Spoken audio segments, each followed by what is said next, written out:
தற்போதைய அண்மை செய்தி.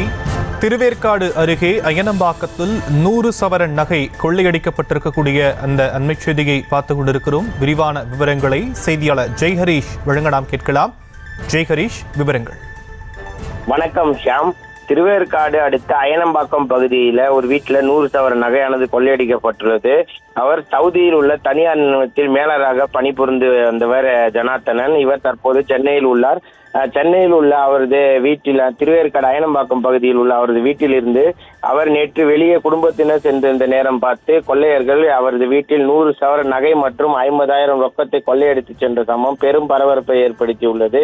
மேலும் அவர் குடும்பத்துடன் நேற்று வெளியே சென்றிருந்தது அறிந்த கொள்ளை கும்பல் வீட்டை நோட்டமிட்டு வந்துள்ளது. இந்த நிலையில அவர் நேற்று வெளியே இருந்த நேரம் பார்த்து அந்த வீட்டின் பூட்டையானது லாவகமாக திறக்கப்பட்ட கொள்ளையர்களால் அவர்கள் அந்த வீட்டிலிருந்து 100 சவரன் நகை மற்றும் 50,000 ரொக்க பணத்தையும் கொள்ளையடித்து சென்றுள்ளனர். இந்த சம்பவம் திருவேற்காடு பகுதியில் பெரும் பரபரப்பை ஏற்படுத்தியுள்ளது. மேலும் நகை மற்றும் பணம் கொள்ளை போனது குறித்து திருவேற்காடு போலீசாருக்கு புகாரானது தெரிவிக்கப்பட்டுள்ளது. இந்த சம்பவம் தொடர்பாக தொடர்ந்து திருவேற்காடு போலீசார் தீவிர விசாரணையானது மேற்கொண்டு வருகின்றனர். மேலும் இந்த பகுதியில இவ்வளவு பெரிய கொள்ளை சம்பவத்தில் ஈடுபட்ட இந்த கொள்ளை கும்பல் யார் என்பதை குறித்து தீவிரமாக திருவேற்காடு போலீசார் விசாரணை செய்து வருவது குறிப்பிடத்தக்கது. ஷியாம்,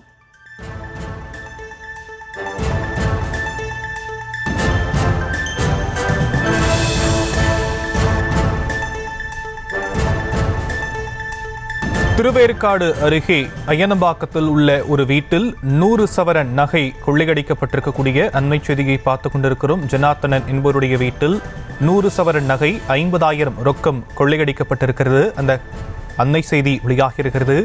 சென்னை அயனம்பாக்கம் அருகே வீட்டில் 100 சவரன் நகை கொள்ளையடிக்கப்பட்டிருக்கக்கூடிய அண்மை செய்தியை பார்த்துக் கொண்டிருக்கிறோம். 100 சவரன் நகை மற்றும் 50,000 ரூபாய் ரொக்கப்பணம் ஆகியோர் கொள்ளையடிக்கப்பட்டிருக்கக்கூடிய அண்மை செய்தி. தற்போதைய விவரங்களுக்கு நன்றி ஜெய் ஹரீஷ். செய்திகளை உடனுக்குடனும் துல்லியமாகவும் தெரிந்து கொள்ள சப்ஸ்கிரைப் பண்ணுங்க.